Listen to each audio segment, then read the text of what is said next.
Let's go green. Sponsored by AirGrid, managing and operating Ireland's electricity grid for a cleaner energy future. Check out airgrid.ie for more.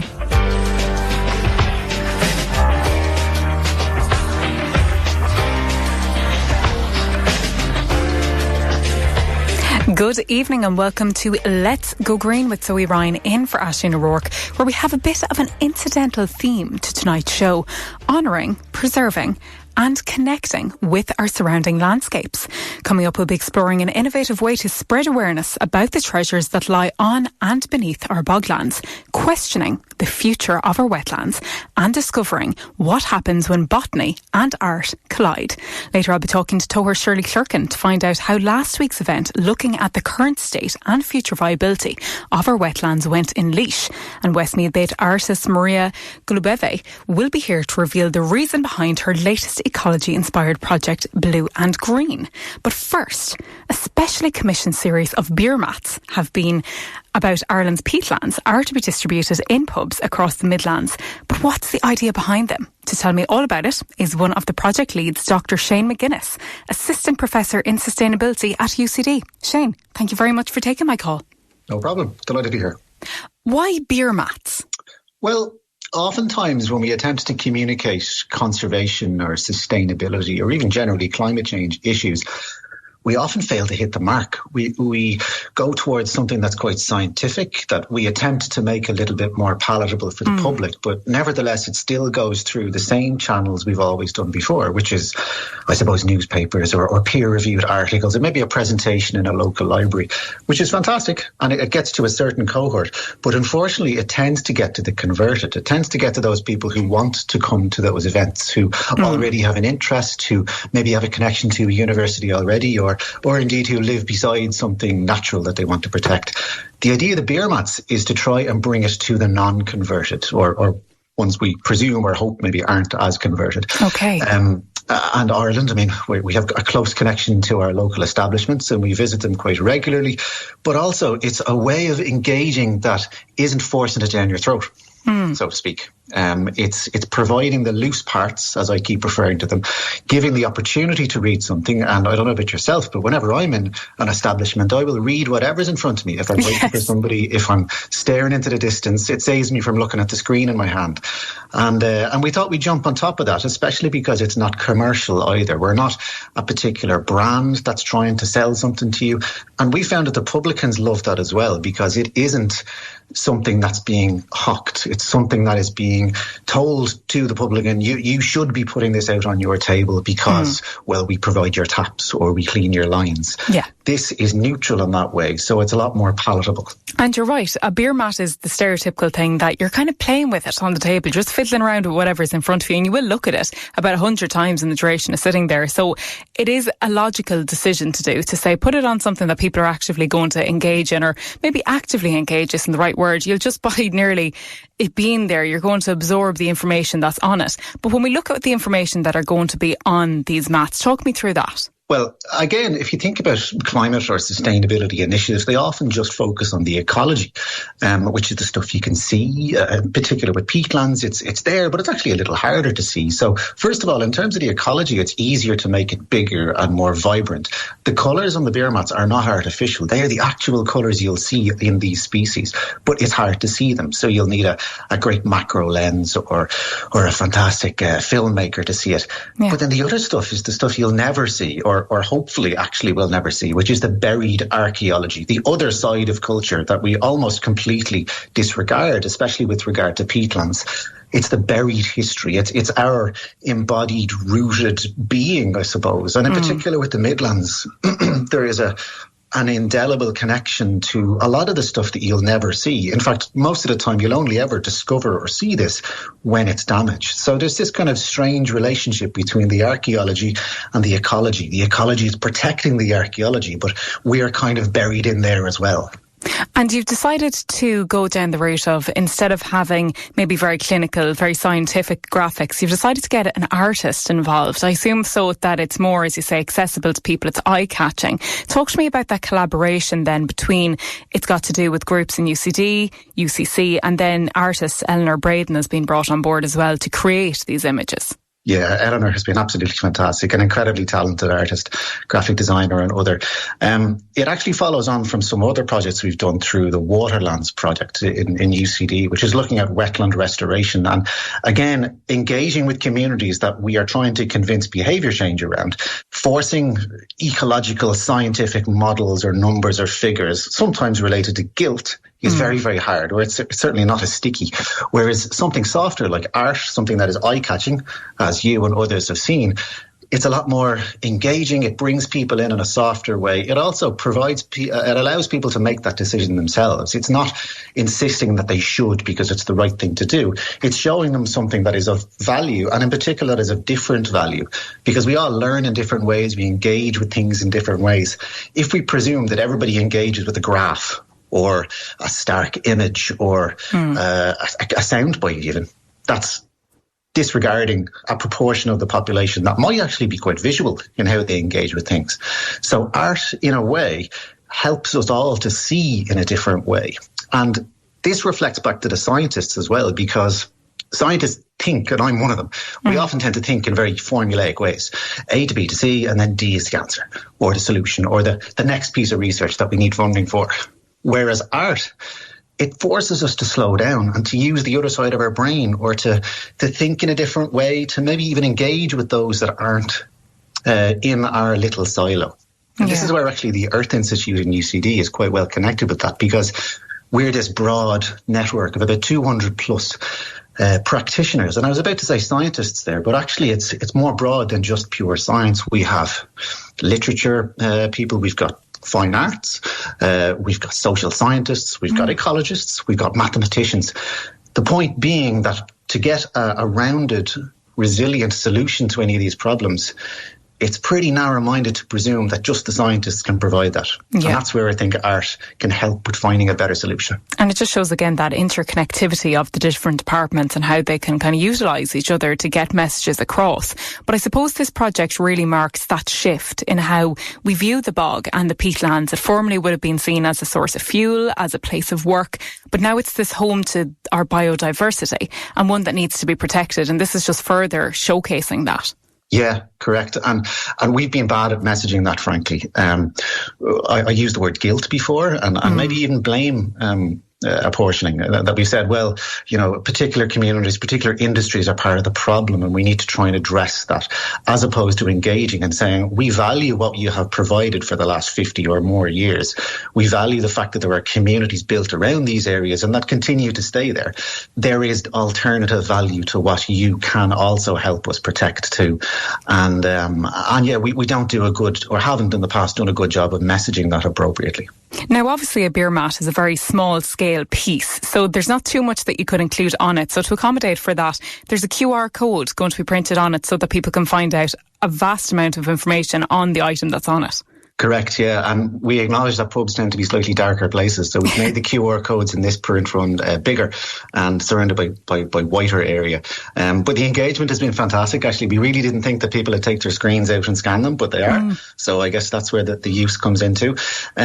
It's meant to be a gateway, really. We're not, again, trying to force a PDF down somebody's throat of 35 pages to learn about the Brockahead or the sundew. It's rather a stepping stone in, so you can go as deep as you want into this. And if you really want the detailed academic information, that's in there too. You can read that at your leisure. What we don't want to do, and this is the mistake of the past, is to throw lots of information at people and hope that some of it sticks. Because, I have an education background and that's not how you teach. Yeah. Yeah, and as you say, if you overload people, they disassociate with it. But it just proves the point of, as you said, the phones are in our hands all the time. So I'm not surprised that when something is sitting in front of somebody that has a QR code, that the phone would be then produced and scanned. So it's a very clever, innovative way for you to, as you say, get across this message that sometimes is lost. Yeah, and simple is often better, really. Ironically, we had never really planned on kind of QR codes or even logos and things like that. We just wanted the above, the one side being ecology, the other side being archaeology, this lovely kind of above and below dichotomy, and you could turn it over and see what was underneath. Yeah. But then, unfortunately, the funders, the logos and the QR codes come in and you run out of room. So maybe the next print run will do that. Yeah. And what do you hope will come out of this? As you say, this is kind of it's nearly a proof of concept, or a let's trial this and see how it goes. It might be something that you look at and again to maybe do another run of it. But what do you hope is going to come out of this? A couple of things up my sleeve. But I think that the most important thing is to try and shift how people see what is already out there. Yeah. Yes, it's small and it's maybe more difficult to see. I mean, we don't have giraffes and gorillas here. We appreciate that. But nevertheless, there is still just as unique a set of species and indeed archaeology out there that may not be easy to see, but is just as valuable as a gorilla or an Aztec mask or something. If you were to ask an academic on this project, they would say, well, we need to quantify that and we need to probably write a paper on it too. And that's really important to track how the impact is emerging from this, and then we can improve it the next time. But oftentimes I try and reflect on the fact that, well, it's good, it's being done, and it's for the right reason, which isn't always the case. And providing those loose parts and maybe generating a bit of positive behaviour change. And Shane, could you tell me a little bit about maybe the wider work that UCD's Earth Institute does? So the Earth Institute is a network of about 200 academics and about 250 more associated members. And they're drawn from all angles of the university, really, from climate, water, biodiversity, plants, the built environment, society, sustainable communities. The whole point being that we can't achieve any rational, resilient solutions from this without including as broad a brush of opinions and perspectives and backgrounds as we can. And as part of that, they have a UCD Climate Fellows programme, of which I am one of. It's managed by the UCD Earth Institute. And what we're hoping to do is support the development of new projects and initiatives, which is part of where this project came from. Expanding networks of academics across societal collaborators as well, and maybe enhancing impact of this research too, so that it isn't just a paper in a repository, but that it has real on-the-ground engagement and impact potential with communities. And are there any projects or incentives currently on the cards that are either in action at the moment that you're actively working on, or that are coming down the tracks for you? There will be, yeah. So we're continuing to work on upscaling wetland restoration across Europe. That's through the Waterlands project. I've also set up a non-profit about 3 years ago called Peatland Finance Ireland, which helped to develop these beer mats too. Ultimately, what we're aiming to do is embed restoration of wetlands and peatlands in particular in something that is makes sense for everybody in terms of communities, in terms of business, and of course in terms of ecology. Dr. McGuinness, thank you for giving me your expertise on this. No problem at all. Thanks. Yeah, delighted to be here. Definitely keep an eye out for those beer mats. The trap in Clara, the pull in Pulla are amongst the Awfully establishments the coasters are set to be available in, as are Morrissey's, Mooney's and the Manor Bar in Abbeyleix.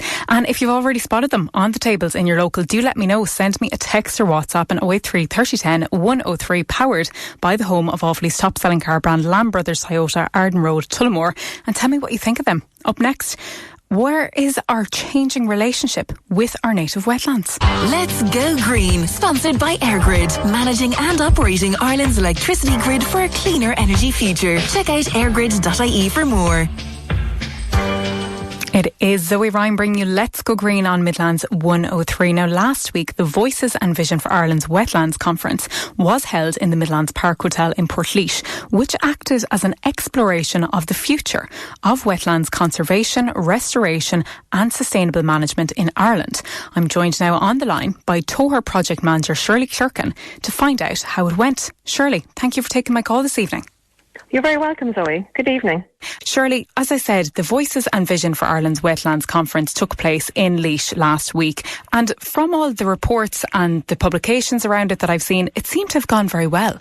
Oh, it was absolutely brilliant. Well, we did coincide with the heatwave also. Yes. So, wetlands have a very, they have a cooling effect, because of the water and the vegetation that are on them. So we could really tell the difference when we got off the bus at all our various stops. On the second day we were going around the wetlands of the Midlands, the difference between the immediate impact of getting off the bus onto the road and then being on the wetland itself, that they certainly have that wonderful cooling effect, which is so important in these, times of climate change. And for the conference, you decided to have the kind of combination in the group was bringing together policymakers, practitioners, researchers, also community leaders. What was the main purpose of the conference? Well, I suppose the main purpose of the conference was to celebrate all things around wetlands and also to welcome the International Convention of Wetlands Secretariat to Ireland. So Dr. Masunda Mumba, she's the Secretary General, so she's in charge of the whole of the International Convention of Wetlands.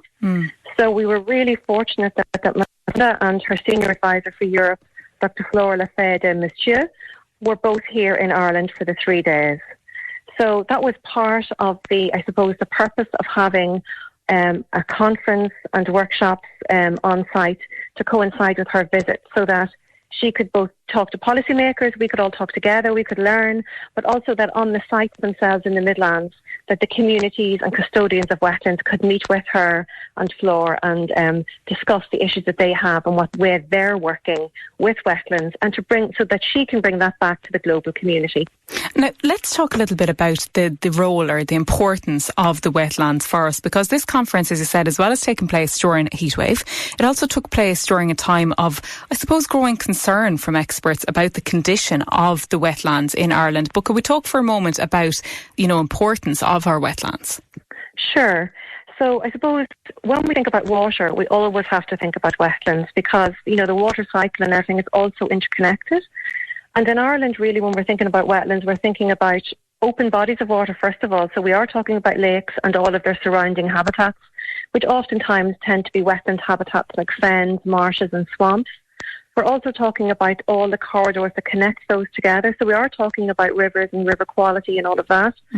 We're also talking about peatland habitats and, they're formed through a combination of rainfall, drainage, topography and, groundwater. So you're talking about groundwater dependencies there as well. So you're looking at fens, bogs, blanket bogs, raised bogs. We're also thinking about, even coastal wetlands as well, so lagoons and salt marshes.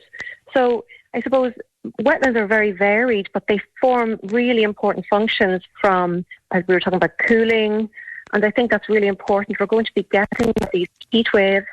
So, anywhere around a wetland is always significantly cooler than, if you're out away from that cooling impact of water. That's why people flood to water areas where there's water in times of heat, because it's got a cooling effect.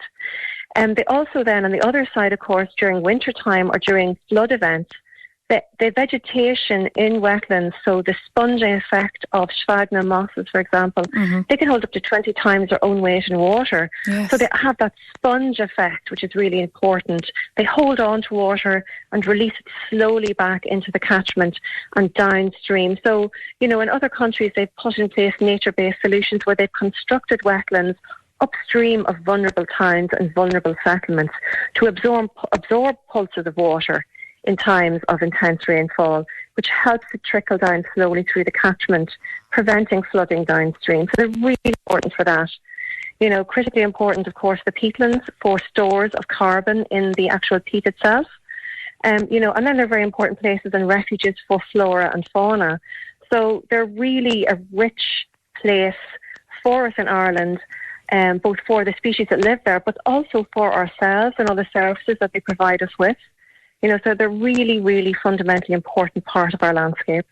And how do our wetlands kind of weigh up against other ones in Europe? Well, I suppose, if you look at, Ireland and Europe, I suppose we're looking at, we haven't done too badly in some ways. We haven't turned all of our rivers, for example, into one big long straight canals, for example, so they retain wildness. The Shannon River is really wild. We were there at the Shannon Callows with Masunda and the convention. So we have retained quite a lot, but I suppose what we're thinking of in Ireland is the peat extraction, perhaps the commercial peat extraction. But that also has happened in the Baltic states and Latvia and Finland, for example, where that's also taken place, and they're also in a period of transition away from that too. But I suppose in Ireland, because we're such a small island state and we have such a varied topography, we're actually a stronghold for a number of types of wetland habitats. Right. So, for example, our turlocks, those vanishing lakes that vanish into the underground system, and then reappear. There were very much a stronghold for those. We'd also be, very well known for the blanket bogs, and we'd also be a stronghold for those because of our position in the Atlantic. And we have been treating them unkindly in some instances, but also kindly in other instances. And I think there's been very much a growing awareness of their role, even in their role for nursery habitats for fish, for example. All of those types of things as well are very important. So I think, it's hard to compare a small island with the large continental Europe, because you're dealing with such vast scales, huge river systems, huge urban areas, I think it's always good to look at ourselves as an island in itself, the shared island, north and south, and to think about those shared river catchments, for example, that, so maybe the waters in the south are going north in some instances, and the impacts that might have. The shared wetlands all across the border areas, because we are one biogeographical unit. So we had quite a lot of discussions, I would say more so on the field trips in and around sustainable uses of wetlands, which I think were really useful on the second day, where we went to wetlands. So we went to Cloncrow Bog, we went to visit the bog bothy in Milltown Pass, Tyrrell Pass. We went to talk to community groups there who are doing restoration works on the ground and who are looking at the changing face of the local businesses pivoting away from peat extraction and the impacts that have on livelihoods. So we talked a lot about that. We met a peat contractor, for example, at a site on Clonbeil Moor, which is near Rath, near Tullamore. So we talked to a peat contractor there about his business and how he had transformed his business away from peat extraction to peatland restoration. So those are the kind of conversations we're trying to have, and looking at, the impacts of, also we met with Creelcha and the impacts of, how can they contribute to peatland restoration on difficult sites where there's ongoing economic activity, for example, in and around, spruce plantations and things like that on peatland soils. So it's a very complex picture, I would say. And everybody has a part to play. And, one of the things I was saying at the conference was that sometimes you think you're making, a few steps forward and you're going backwards a few steps all the time, you know what I mean? But that's because we're in this period of a transition. And transitions are like that.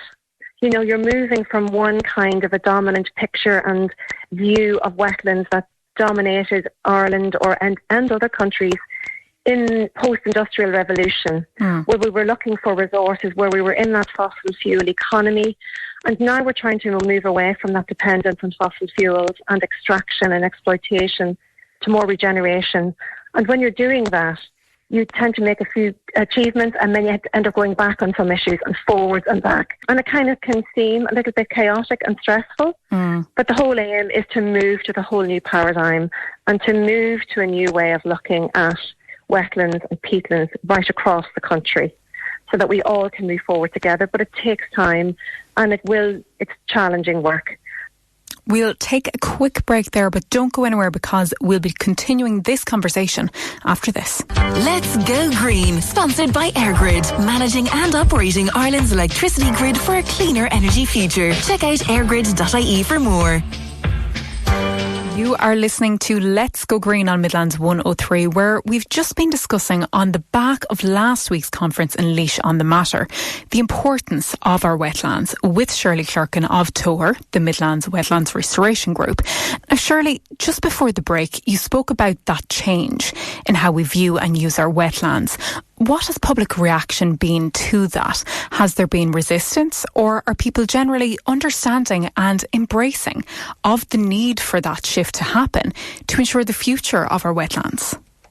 For the most part, I have to say that people have really embraced wetlands. And I mean that, it's really, really heartening. You can see the community groups and the custodians right across the country, taking interest in their local wetland, starting local groups. And the Community Wetlands Forum have been fundamental in this over the last, 15 years. We've been helping community groups, tidy towns groups, heritage groups, to really build up capacity and knowledge about their local place, their local wetlands. And there have been so many local champions who have been doing this individually and forming groups around their places. And, I've seen, I've worked in, environmental fields since the mid-90s, and I've seen such a shift. That is one of the things that really keeps me going. that people are really engaging with these places now.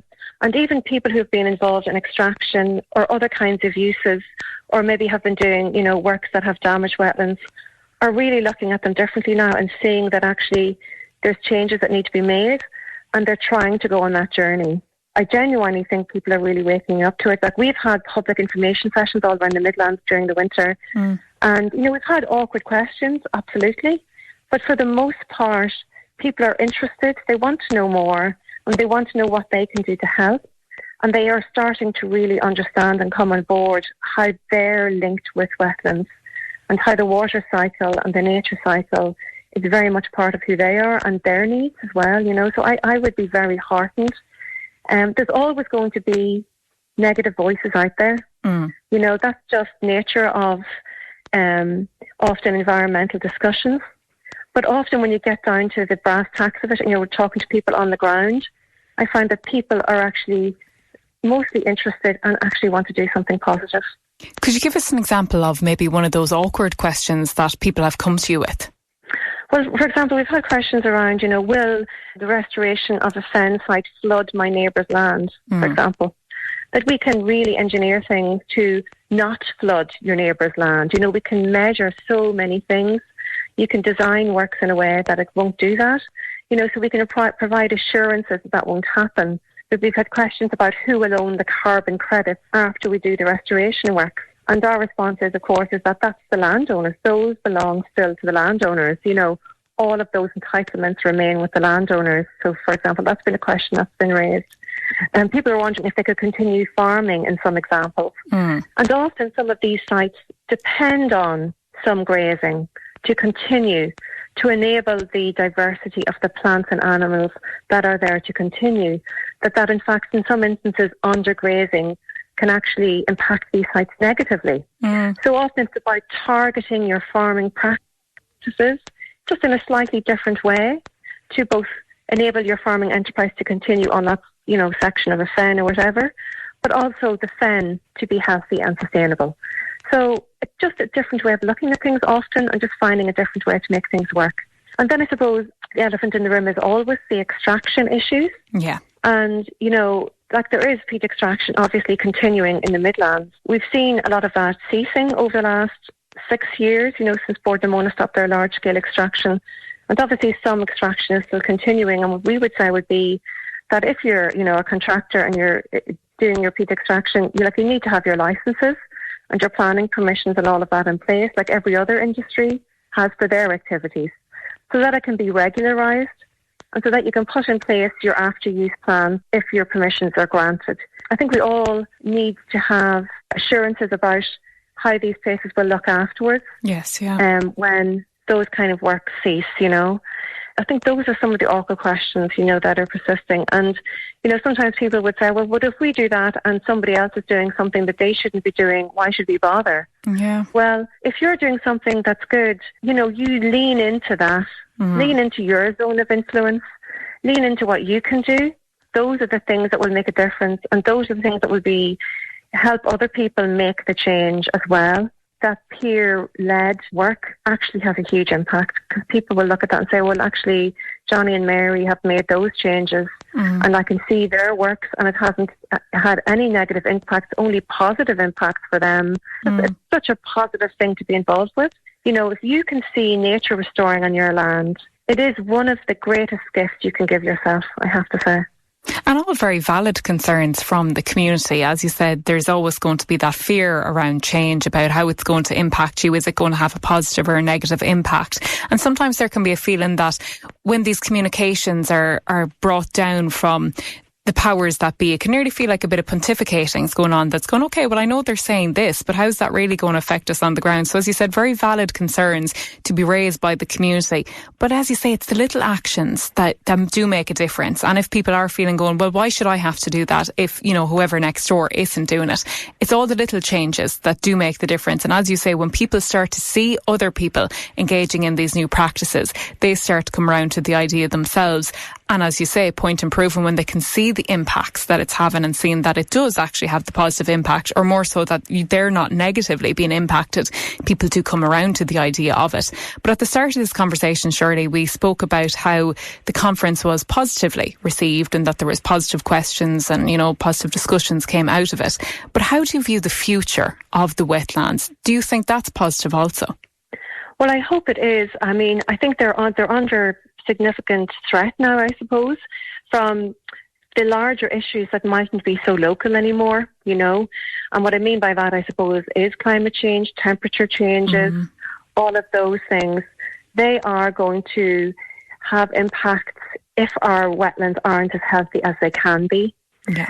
So, a resilient wetland provides us with resilience in the landscape and provides us with resilient futures and places for us all, and I think we have to think about it in the round, that's why I really love the Convention on Wetlands, because it talks about a very much not a designated approach as such, but more a wise use of all wetlands. And Masunda, in her talk at the conference and with her engagements with landowners and community groups in the Midlands this last week, she talked about the wisdom that comprises, that it's the wisdom often of Indigenous communities and local people that can see and observe a wetland close up, that contribute to that wetland being healthy over time. You know what I mean? So it is about the collaboration. And she also pointed out that, globally, it's the lands that are still managed by Indigenous peoples with Indigenous knowledge that are the least degraded globally. So that points to the impact of local knowledge and local expertise, and that valuable part of, bringing together scientists with local people and talking about things together. Because even we were at Pollardstown Fen, for example, last week at a public meeting and talking about, issues there. And, we got some great insights from the local community around, what they had seen in the holy wells in the area, for example, which gives us a greater understanding of the waters that are under the earth, for, to say it in a kind of poetic way, but, groundwater, that they can see what's happening from what they observe. So these things are all very important aspects, I think, to bring in there. But I think it's the wisdom often of local people and local communities which we need to tap into to help these places, because after all, it is our landscape, it's our wetlands, and the Convention Secretariat, they're very keen to say it's your convention and we are your secretariat, and I think that's some very important principles there that we all need to embrace. And as you say, it's our land, it's our area, and the future of the wetlands is in our hands. It's not just all to be left down to the likes of, government bodies and the community groups. The everyday people, we're having an impact as well. So, as you say, knowledge is power. If you were to signpost maybe a couple of resources for people to say how you can help in contributing to making sure that our wetlands are healthy, what would they be? Well, I would absolutely recommend that people look at the Community Wetland Forum publications, because they are specifically written for us all. Right. So without lots of sciencey, jargon in them, and they've really, really honed them so that we can all understand easily what's in them. So I'd really signpost everybody to the Community Wetlands Forums. Information on wetlands that they have. They've loads of different pamphlets that you can download online, and also the Irish Peatlands Conservation Council documents as well, and fact sheets and things like that. I think they're really easy to read and easy to understand. I mean, people are welcome to go on our website as well, which is tócharwetlands.ie, where you can find out more about our projects. But, I always think the community resources are so fantastic. Think about, your interaction with water, how you use it, how you maybe abuse it. Are we wasting water? Are we making sure our water is going clean back out into the environment around our houses, for example? All of those things do collectively make a difference. And if we are lucky enough to own a wetland or have a wetland on our land, how are we treating it? I think it's very easy to know yourself if you're treating it well or not. You'll know whether or not you're keeping the nutrients away from it, for example. Little things like that, you'll know if you're infilling it or not. These are things that you can have a little think about, and when you're out in the fields, it's quite easy to know yourself and then to start looking for more resources. And absolutely, we take calls from anybody and get in touch with us. All our details are on our website, Zoe. It's about making those more conscious decisions, isn't it? Instead of going, well, I do it this way because that's the way that I've always done it. It's about stopping and thinking and going, well, how should I be doing it? What is the best way for me to do this in order to, as you say, make sure that we are ensuring that our wetlands continue on and that we're not faced someday with going, they're in a bad state. Where are we going now? And as you say, to keep them healthy. So, as you said, it's about stopping and thinking, isn't it? Yeah, it is. And, even the Nature for Farming Network, they have some good resources as well about creating ponds on your farmland and things like that, which I think the farmers that have put those in, they have found that those to be absolute gems and treasures of wildlife coming to their, to their farm, and such a joy to have.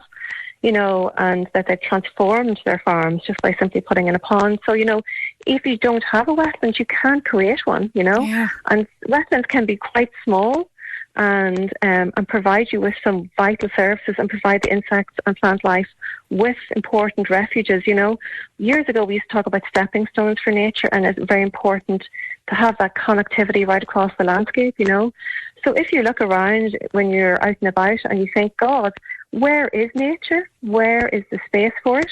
Where would it go? That's a useful thing to think as well, because sometimes I do that when I'm in farmland or driving around. I think, oh my God, if I was a bird, where would I land? If I was, a mammal, where would I go? Where would I hide? Where would I live out my life? If I was a bat, where would I fly to? How would I get some food? Where would I roost? And if you look around, sometimes you might see nowhere for those activities. And I think that might be a good enough pause to thought of, or a place to think from, and then look about the land that you have in your zone of influence, whatever it is, no matter how small it is, and think what you might do from there. Shirley, it's been a really insightful conversation. Thanks a million for taking my call. Thank you so much for having me on. I really appreciate that. Thank you. And as Shirley mentioned there, if you have any questions around the topic or want more information on it, you can find that on Tóchar's website, www.tócharwetlands.ie. That's Tóchar, Tochar wetlands.ie. She also mentioned the benefit of creating a wetland on your land through the construction of a pond, something we covered on the show just last week, which you can listen to on the podcast section on the Midlands 103 website, or whatever podcast platform you prefer, such as Spotify or Apple Podcasts. Still to come, the woman behind the newest Creative Ireland and Westmeath County Council funded community arts and ecology project. Let's Go Green, sponsored by EirGrid, managing and operating Ireland's electricity grid for a cleaner energy future. Check out airgrid.ie for more.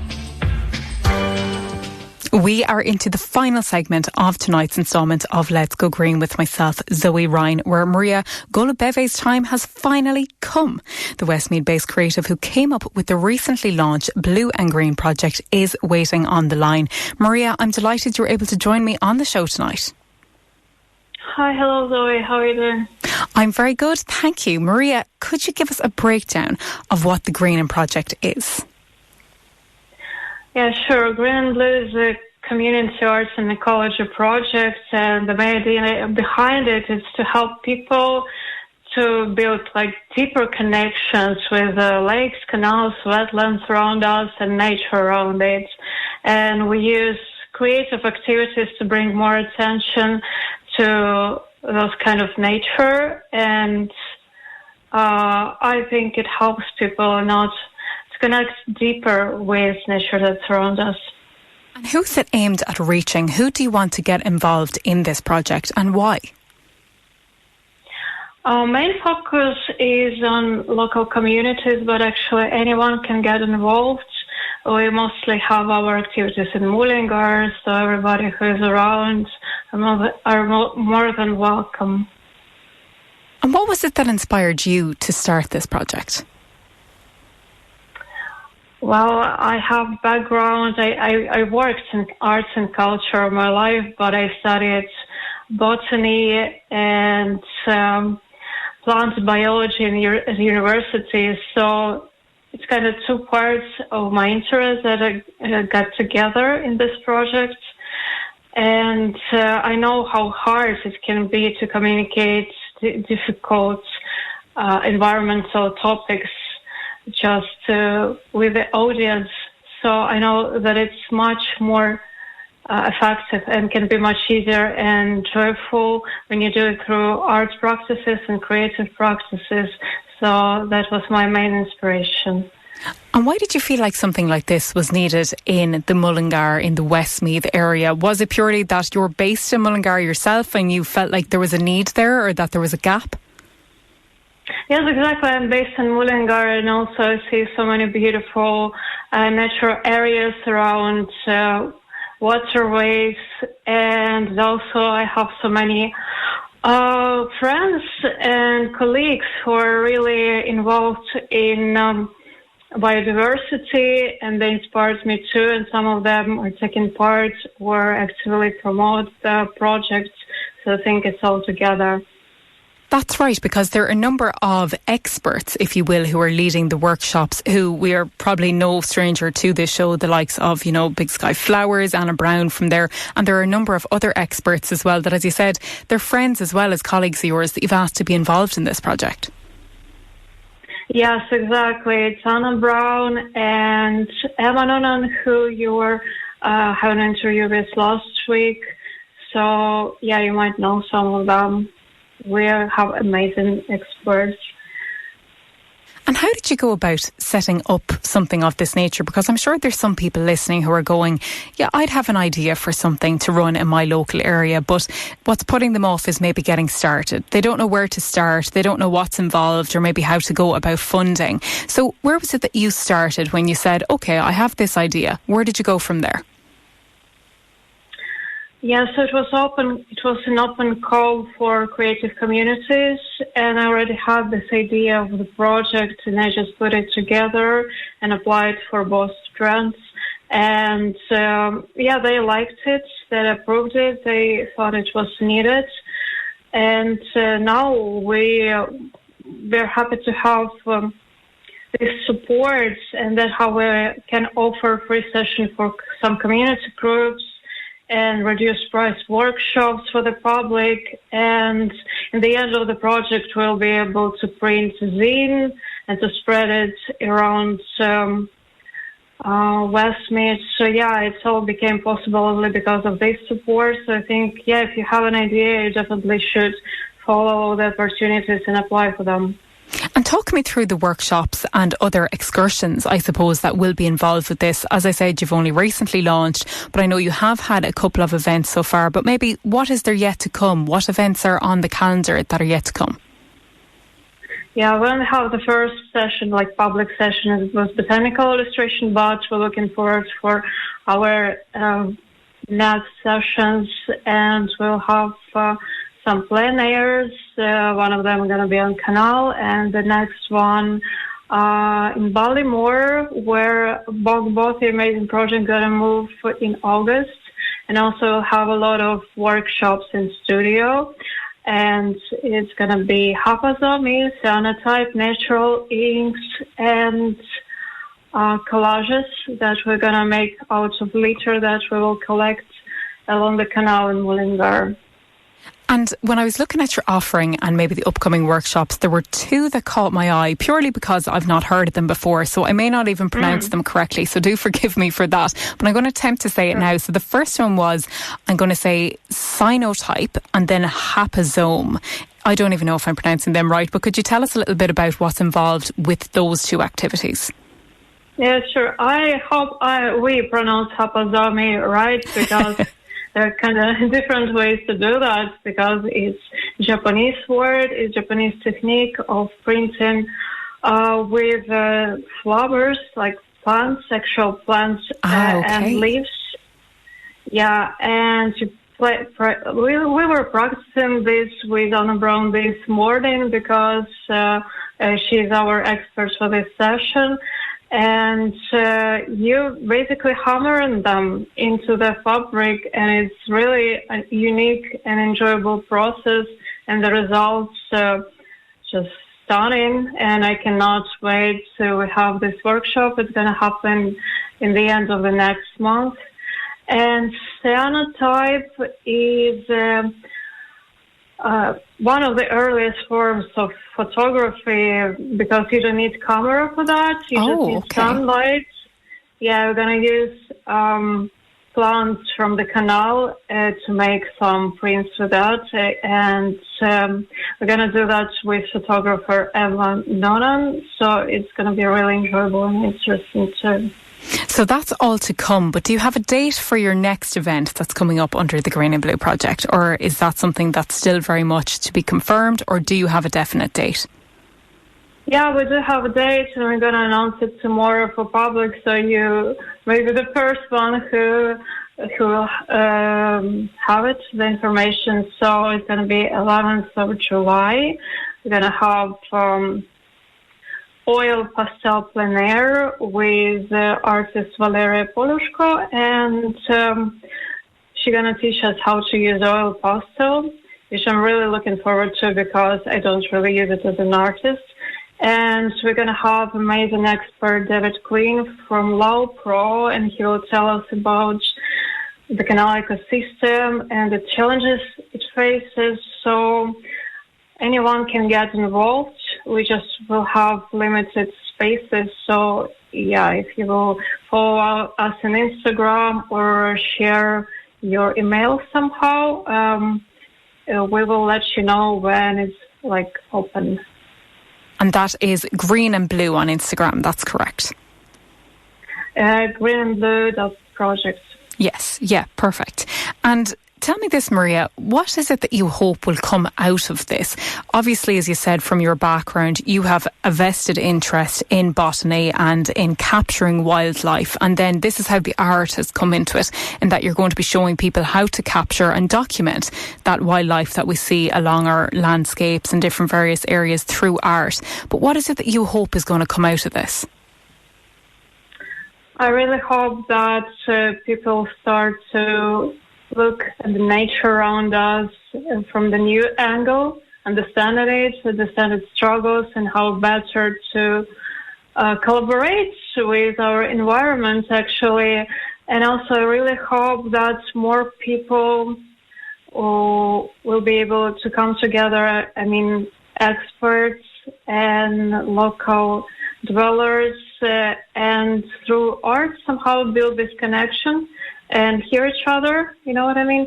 And I really hope this project will grow into something bigger, something more enjoyable. And when art is involved, you know yourself, it's always something beautiful comes up. So I really hope it will happen. Yes, and as you said, it's about that connection and that relationship with our land that maybe sometimes in the modern age and in a world where technology has taken over so much, we've lost a bit of touch with it. Something that Shirley, our previous interviewee, would have said about how people's relationship with the landscape has changed over the years. And this is a fantastic way to just get back into nature and reconnect with it. So Mariia, thank you very much for taking my call this evening and talking me through the project.